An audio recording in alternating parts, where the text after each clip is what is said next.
any of the contents of that file? No one, Your Honor. All right. Now, I understand that from your branch manager of Katipunan branch that there was an audit done by the Bangko Sentral along with AMLA of your bank. Is this correct? That is correct, Your Honor. When was this? The last audit that we have as a bank, because we are audited regularly by the Bangko Sentral, Your Honor, was sometime 2010. I believe it started sometime September, and then sometime probably October, November. September of 2010. 2010, Your Honor. And how long did the audit take place? It took around, I believe, about 2 months, Your Honor, 2 months. Because it's a bank-wide audit. They do this regularly and do an audit of the bank for loans and other processes. But they do not. The Bangko Sentral does not audit deposit accounts, Your Honor. And in this particular audit, Katipunan branch was included. Not the branch per se, Your Honor. There some for certain accounts, they sample different accounts across the whole bank, and some of these accounts could be in one branch or the other. Was there a sample used by the Bangko Sentral in this particular audit from Katipunan branch? By the Bangko Sentral, Your Honor, no, because the Bangko Sentral does not sample deposit accounts. Who samples? It is only the AMLA that is authorized to do so, Your Honor. Now, in this particular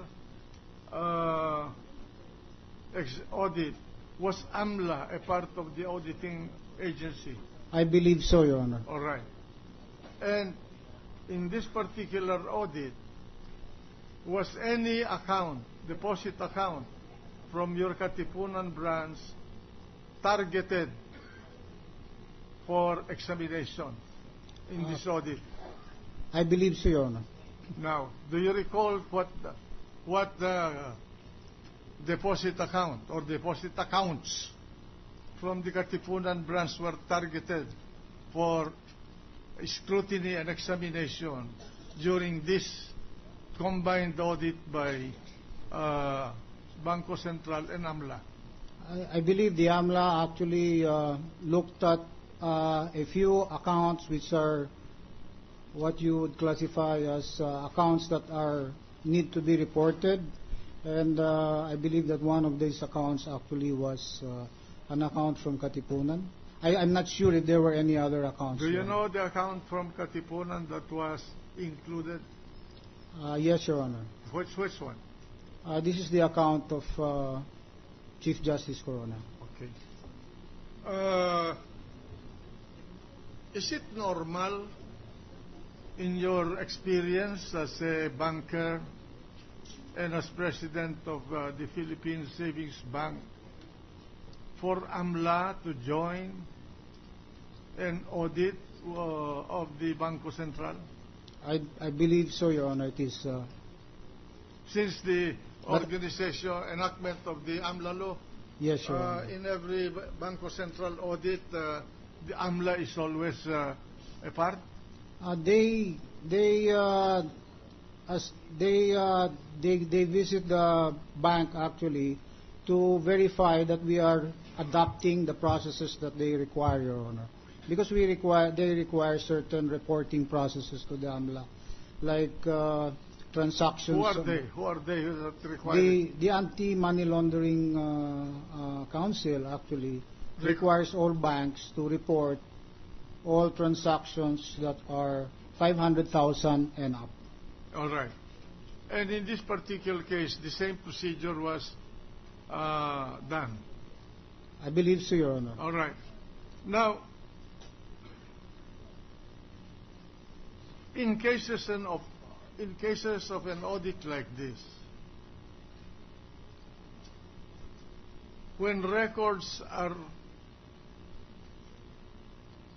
required by the auditing team of the Bangko Sentral and AMLA for examination, are these records presented to the auditing team of the Bangko Sentral and AMLA? I believe so. They are, Your Honor. Are they surrendered to the auditing team and left with them for examination? No, Your Honor. They're always in the control of the bank, but they may be shown to the. And the auditing team would be authorized to go over the records piece by piece, account by account. Only for certain records, Your Honor. We do not provide them with balances, account balances or anything. But for certain records which are required to be so-called classified, like there is this new requirement on AMLA which requires classification of so-called personalities as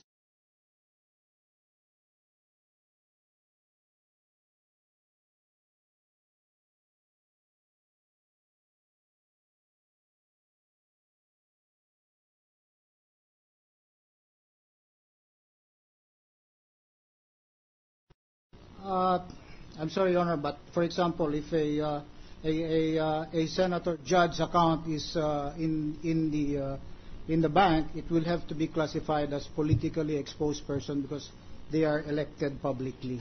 So elected public officials, appointed senior officials. Was the account of Chief Justice Corona denominated as an account of a politically exposed person?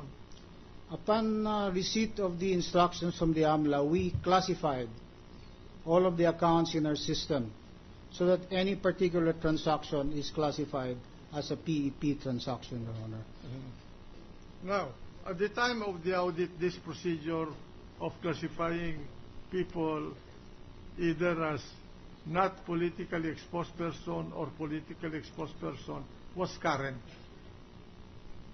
I'm sorry, Your Honor. Current. Current meaning already being done, being in use.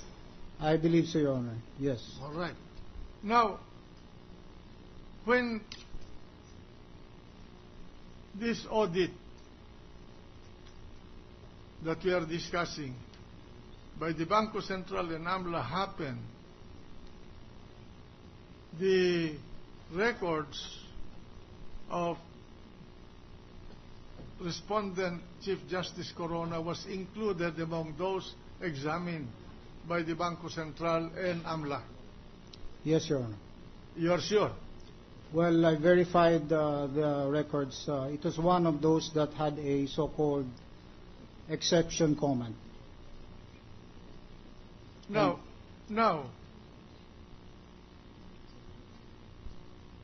in an examination of an account, like the account of respondent Chief Justice Corona,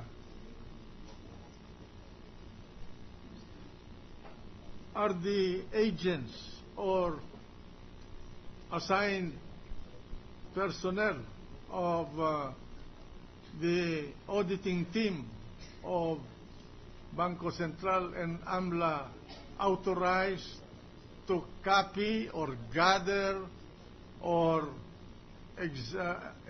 to copy these documents? I am not sure, Your Honor. I really don't know. But I don't believe so. They just review the documents. Are they authorized to make any photocopies of these documents? I am not certain, Your Honor. Because why are you not certain? You have been in the banking system for a long time. Because I'm not personally involved, present when they review the documents. Is this the first time that your Philippine Savings Bank was involved in an audit like this? Well, for this particular process, I believe so.